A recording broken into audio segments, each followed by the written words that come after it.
classic kitchen. Deepavali வந்துருச்சுங்க. தீபாவளி ஸ்பெஷலுக்காக நான் இன்னைக்கு என் ஃப்ரெண்ட் வீட்டுக்கு ஸ்வீட் செஞ்சு கொடுக்கறதுக்காக வந்திருக்கேன். அவங்களுக்கு வந்து எப்படி செய்யறது அளவெல்லாம் வந்து கண்ணில் பார்த்தா செய்வேன் அப்படின்னு சொன்னனால அவங்க வீட்டுக்கு கூப்பிட்டுருந்தாங்க.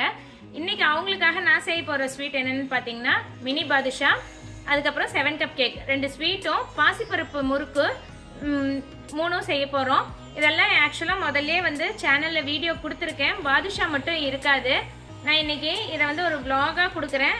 இதில் ஏதாவது டவுட் இருந்ததுன்னா அந்த டீட்டெயில்டு வீடியோவோட லிங்க்கும் டிஸ்கிரிப்ஷன் பாக்ஸில் கொடுக்குறேன், செக் பண்ணிக்கோங்க. வாங்க இப்போ ஸ்வீட் செய்ய ஆரம்பிக்கலாம்.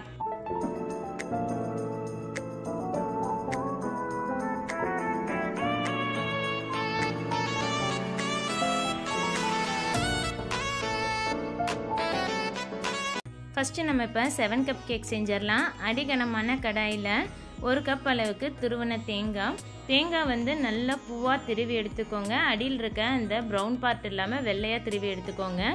இது கூட 1 கப் அளவுக்கு சளிச்ச கடலை மாவு. நீங்கள் எந்த கப்பில் மெஷர் பண்ணுறீங்களோ கடைசி வரைக்கும் எல்லா இன்க்ரீடியன்ஸும் அதே கப்பில் மெஷர் பண்ணிக்கலாம். சின்ன கப் பெரிய கப் அப்படிலாம் இல்லை, வீட்டில் இருக்க டம்ளரில் கூட நீங்கள் அளந்துக்கலாங்க. நமக்கு வந்து ஈக்குவல் ப்ரொபோர்ஷன் தான் அளவு. இப்போ 1 கப் கடலை மாவு, 1 கப் தேங்காவுக்கு 2 கப் அளவுக்கு சர்க்கரை, 1 கப் அளவுக்கு காய்ச்சி ஆற வச்ச பால், இதெல்லாம் சேர்த்து நல்லா கலந்துக்கோங்க. கை விட்டு கலந்துக்கோங்க. நீங்கள் கரண்டியில் ஸ்பேச்சுலாவில் கலக்கிறதோட இந்த மாதிரி கையில் நீங்கள் கலக்கும் போது ஏதாவது கடலை மாவில் கட்டி இருந்ததுன்னா சளிச்சு தான் எடுத்துருக்கோம், இருந்தாலும் ஈரப்பதம் படும்போது கட்டி விழுகிறதுக்கு சான்ஸ் இருக்கும். கட்டியெல்லாம் கையில் இந்த மாதிரி நசுக்கி விட்டு நம்ம தேய்ச்சி எடுத்து நம்ம எல்லாமே கட்டி இல்லாமல் கரைச்சி எடுத்துக்க முடியும். பால் கூட சர்க்கரை கலந்து நல்லா இந்த மாதிரி இலகுவாக வருங்க. இந்த மாதிரி கரைச்சி எடுத்ததுக்கப்புறமா அடுப்பில் வச்சு மீடியம் ஃப்ளேமில் கைவிடாமல் கிளறணும். நான் முதலையே முந்திரி மைசூர் பாக்கு 7 கப் கேக் எல்லாமே வந்து வீடியோ கொடுத்துருக்கேன். 3மே மொரலஸ் ஒரே மாதிரி தாங்க பதம் எல்லாமே. நம்ம அடுப்பில் வச்சு மீடியம் ஃப்ளேமில் கைவிடாமல் கிளறணும். வானலியில் ஒட்டிட்டு வர்றப்ப நெய் விட்டுக்கிட்டே இருக்கணும். 2 கப் அளவுக்கு இதுக்கு நெய் பிடிக்கும். நம்ம 7 கப் கேக்குன்னு சொல்கிறது அதனால தான். முதல்ல 5 கப் இன்க்ரீடியன்ஸ் ஆட் பண்ணிட்டோம், கூட 2 கப் நெய் சேர்த்தும் போது 7 கப் கணக்கு வருங்க. அதனால தான் இதுக்கு 7 கப் கேக்குன்னு பேர். இது வந்து கடலை மாவு கூட நல்லா தேங்காவோட கலந்து சாப்பிடும்போது டேஸ்ட் ரொம்பவே டிஃப்ரெண்ட்டாக இருக்கும். உங்களுக்கு மைசூர் பாக்கில் இது கொஞ்சம் ஒரு சின்ன வேரியேஷனோட வர்ற ஸ்வீட் தான். இதுக்கும் பதம் அதே மாதிரி தான். நெய்யெல்லாம் விட்டு முடித்ததுக்கப்புறம் சட்டியில் ஒட்டாமல் சுருண்டு வரும். சுருண்டு வந்ததுக்கப்புறமா நீங்கள் அதை க்ரீஸ் பண்ணி வச்சுருக்க ஒரு ட்ரேக்கு மாற்றிட்டு ஆற விட்டு பீஸ் போட்டுக்கலாம். நான் இந்த வீடியோவோட ஆரம்பத்தில் சொன்ன மாதிரியே நான் வந்து என்னோடய ஃப்ரெண்டு வீட்டுக்காக தான் போய் செஞ்சேன். அவங்க வந்து சின்ன அளவில் வீட்டில் வச்சு ஒரு ஹோம் ஃபுட்ஸ் வந்து செஞ்சு சேல்ஸ் பண்ணிகிட்ருக்காங்க. அவங்க பேர் வந்து சித்ரா. அவங்க வீடு எங்கேன்னு பார்த்தீங்கன்னா தாந்தோணிமலை சப்தகிரி மஹாலுக்கு பக்கத்தில் தான் அவங்க வீடு. இந்த வீடியோவோட டிஸ்கிரிப்ஷன் பாக்ஸில் அவங்களோட காண்டாக்ட் நம்பர் கொடுக்குறேன். நீங்கள் ஃபோன் பண்ணிவிட்டு அவங்கக்கிட்ட என்னென்ன ஐட்டம்ஸ்லாம் அவைலபிள்னு கேட்டுக்கிட்டு நீங்கள் ஆர்டர் கொடுத்தீங்கன்னா உங்களுக்கு என்ன டேட்டில் டெலிவரி கொடுப்போன்னு அவங்க தெளிவாக சொல்லிடுவாங்க. அந்த டேட்டில் நீங்கள் டெலிவரி எடுத்துக்கலாம். இந்த தீபாவளிக்காக அவங்க வந்து ஃபுட்ஸ் எல்லாம் சேல்ஸ் பண்ணிட்டு தான் இருக்காங்க.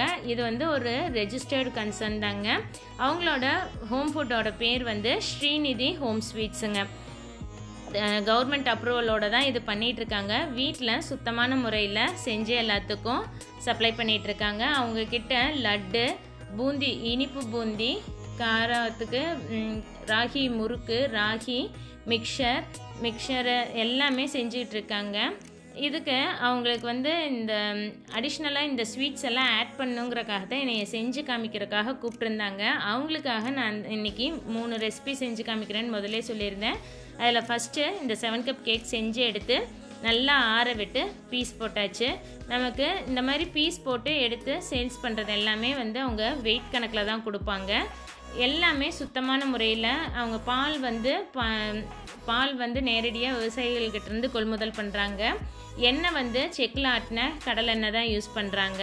நெய்யும் அதே மாதிரி தான், வீட்லேயே நெய் காய்ச்சி அதை தான் யூஸ் பண்ணுறாங்க எல்லா ஸ்வீட்ஸ்க்கும்.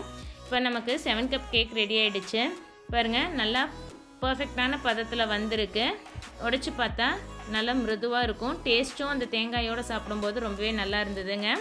அடுத்து நம்ம செய்ய போகிறது பாதுஷா, மினி பாதுஷா. இது ஏற்கனவே நான் சரசு சமையல் ஆண்டி வீட்டில் போய் செஞ்சு அந்த வீடியோ அவங்க சேனலில் இருக்குது. அதே மாதிரி என் சேனலில் ஷார்ட்ஸ் மட்டும்தான் கொடுத்துருக்கேன். இது வரைக்கும் ஃபுல் டீட்டெயில்டு வீடியோ கொடுத்ததில்லை.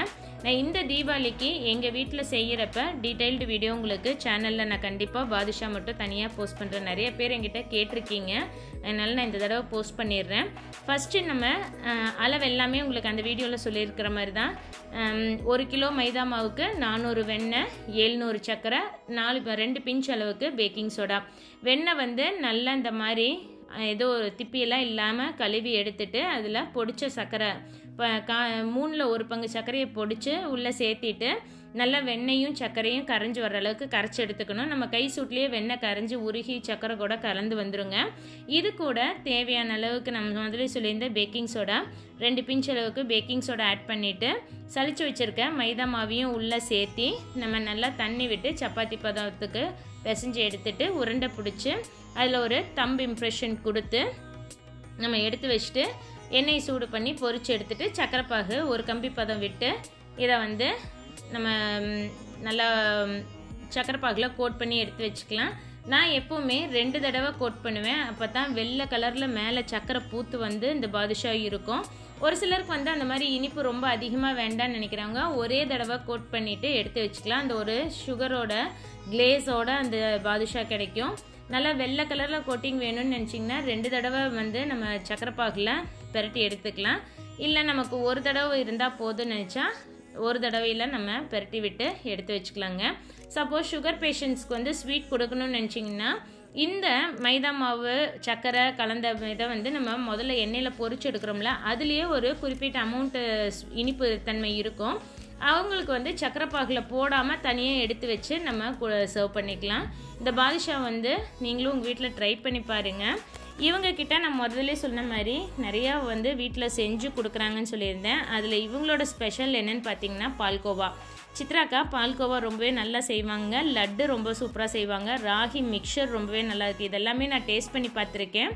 அதனால் நீங்கள் தாராளமாக அவங்கக்கிட்ட ஆர்டர் கொடுத்து இந்த தீபாவளிக்கு ஸ்வீட்ஸ் ஆர்டர் பண்ணி எடுக்கலாம். இந்த தடவை அவங்க மெனுவில் வேறு என்னென்ன ஆட் பண்ணியிருக்காங்கங்கிறத வந்து நீங்கள் அவங்களுக்கு ஃபோன் பண்ணி டீட்டெயில்ஸ் எல்லாம் கேட்டுக்கிட்டிங்கன்னா அவங்களே சொல்லுவாங்க. முறுக்கு இருக்குது, பாசிப்பருப்பு முறுக்கு. இப்போ நான் சொல்லி கொடுத்ததுக்கப்புறம் அவங்க பாசிப்பருப்பு முறுக்கும் ஆட் பண்ணியிருக்காங்க லிஸ்ட்டில். அதனால் நீங்கள் அவங்கக்கிட்ட கேட்டுட்டு என்னென்ன வேணுங்கிறத ஒரு 2 நாளைக்கு முன்னாடியே நீங்கள் ஆர்டர் கொடுத்தீங்கன்னா அவங்க ஆர்டர் எடுத்துக்கிட்டு சுத்தமான முறையில் வீட்லேயே வந்து செஞ்சு உங்களுக்கு பேக் பண்ணி கொடுப்பாங்க. இப்போ நம்ம பாதுஷா எல்லாம் உருட்டி எடுத்துட்டோம். சக்கரைப்பாகு ரெடி ஆகிடுச்சு. சக்கரைப்பாகு கொதித்து ஒரு கம்பி பதம் வந்ததுக்கப்புறமா பொரிச்ச பாதுஷாவெல்லாம் சக்கரைப்பாகில் கோட் பண்ணி நான் வந்து 2 தடவை கோட் பண்ணனால இந்த சக்கரை வந்து மேலே வெள்ளை பூத்தாப்பில் இருக்குது. ஒரு சில இதை வந்து அடியில் வடைச்சட்டி வந்து எப்போவுமே நீங்கள் அகலமான வடைச்சட்டி வச்சு எண்ணெய் நிறைய வச்சு சுட்டு எடுக்கும்போது அடியில் போய் ஒட்டிக்கிட்டு அந்த கருப்பாகாமல் இருக்கும். இன்றைக்கி நாங்கள் அந்த ஒரு தப்பு பண்ணனால அந்த பாதுஷாவில் சின்ன ஒரு அடியில் ஒட்டினது மட்டும் ஒரு சில பீசஸ் மட்டும் கொஞ்சம் கருப்பாயிடுச்சு. அது மட்டும் இல்லாமல் பார்த்துக்கோங்க.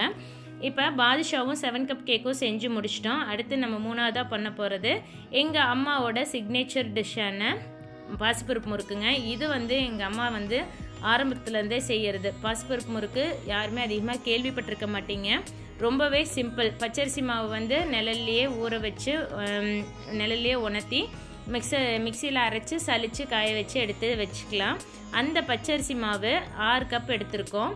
6 கப் பச்சரிசி மாவுக்கு தேவையான அளவுக்கு உப்பு, எள்ளு, வரமிளகாய் பொடி எல்லாம் சேர்த்து கலந்துக்கலாம். ட்ரை இன்க்ரீடியன்ஸ்லாம் ஃபஸ்ட்டு கலந்து எடுத்துக்கலாம். ட்ரை இன்க்ரீடியன்ஸ்லாம் கலந்து எடுத்ததுக்கப்புறம் நாங்கள் முதல்லையே வந்து முறுக்க ஆரம்பிக்கிறதுக்கு முன்னாடியே 2 டம்ளர் அளவுக்கு பாசிப்பருப்பை லேசாக வறுத்துட்டு தண்ணியில் ஊற வச்சு குக்கரில் 1க்கு 2 தண்ணி விட்டு நல்லா கொலைய மசிய வேக வச்சு எடுத்துருக்கோங்க. இப்போ ட்ரை இன்க்ரீடியன்ஸ் எல்லாம் கலந்ததுக்கப்புறமா அந்த பாசிப்பருப்பு வேக வச்ச பாசிப்பருப்பு உள்ளே ஆட் பண்ணிக்கோங்க. அன்றைக்கி நாங்கள் செய்யும் போது அவங்க ஒரு டவுட் கேட்டாங்க, வேக வச்ச பாசிப்பருப்பு 2 டம்ளரா இல்லை ட்ரை இன்க்ரீடியன்ட் பாசிப்பருப்பு 2 டம்ளரா அப்படின்னு கேட்டிருந்தாங்க. நம்ம எப்போவுமே ட்ரை இன்க்ரீடியன்ட் கணக்கு தாங்க வரும்.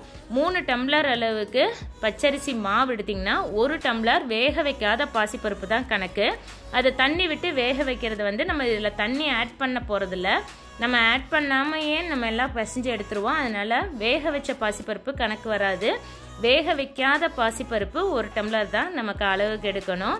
எல்லாம் சேர்த்திட்டு தேவையான அளவுக்கு வெண்ணெயும் சேர்த்து இந்த மாதிரி பதத்துக்கு உருட்டி எடுத்து நம்ம முறுக்கச்சில் வச்சு பிழிஞ்சு எடுத்துக்கலாங்க.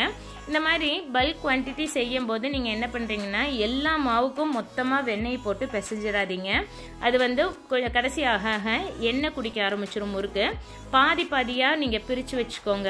இப்போ ஒரு 10 உருண்டைக்கு அளவுக்கு மாவு வந்து தனியாக எடுத்து அதுக்கு மட்டும் தேவையான ஒரு சின்ன எலுமிச்சம்பழ சைஸ் அளவுக்கு வெண்ணெய் போட்டு பிசைஞ்சு வச்சுட்டு மாவு உணர்ந்து போகாமல் ஈரத்துணியை வச்சு மூடி வச்சே நீங்கள் எடுத்துக்கோங்க. அப்போ தான் முறுக்கு கடைசி வரைக்கும் ஒரே மாதிரி வரும்.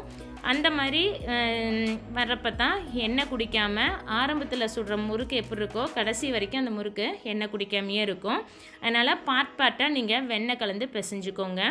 இப்போ இந்த மாதிரி ஒரு துணியில் புழிஞ்சு விட்டு எடுத்து எண்ணெயில் போட்டு இந்த அளவுக்கு செவந்து வர்ற அளவுக்கு எண்ணெய் சத்தம் அடங்குற அளவுக்கு வேக வச்சு எடுத்திங்கன்னா சுவையான பாசிப்பருப்பு முறுக்கு தயாருங்க.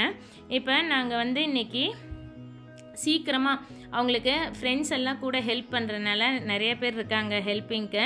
நாங்கள் இன்றைக்கி ஆரம்பித்து ஒரு 2-3 மணி நேரத்துலேயே இந்த 3 டிஷ்மே ஃபுல்லாக எல்லாம் செஞ்சு முடிச்சிட்டோம்.